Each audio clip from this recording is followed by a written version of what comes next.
plus rapidement. Oh là là, là ils sont tous sur la photo.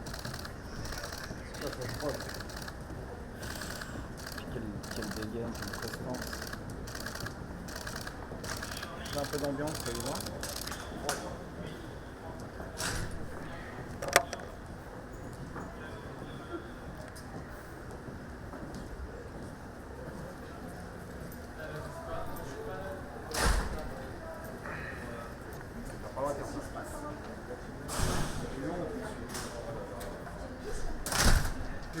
Ceux qui veulent rentrer chez eux lèvent la main.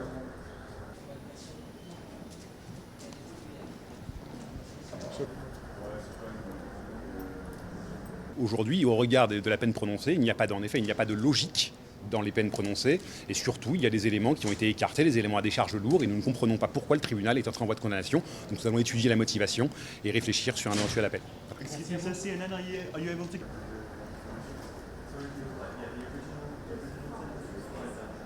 Monsieur Ashrafed a volontairement remis son téléphone portable à la princesse Oussa bin Salman en lui disant de le détruire. Cet élément n'a pas été retenu, c'est quand même fondamental. Il n'y a pas eu d'infraction de vol dans cette affaire. Il n'y a pas eu davantage de violence. Toutes les constatations et les certificats médicaux qui figurent au dossier montrent que les déclarations de M. Ed sont fantaisistes pour la grande majorité d'entre elles. S'agissant de la séquestration, il a toujours été libre de ses mouvements. Nous allons donc immédiatement interjeter appel de ce jugement et démontrer devant la Cour d'appel de Paris l'innocence de la princesse Oussa bin Salman. Merci beaucoup. Maître, excusez, est-ce qu'on peut avoir une première réaction en anglais, s'il vous plaît? Mon client a eu le courage de déposer une plainte après avoir été victime des faits.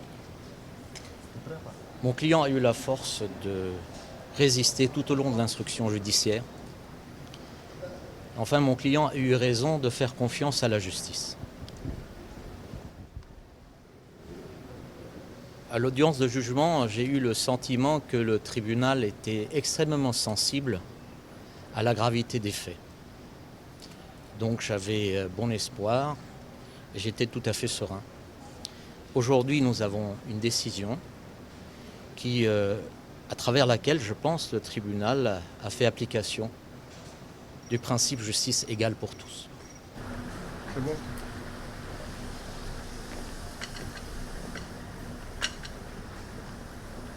Merci. Merci.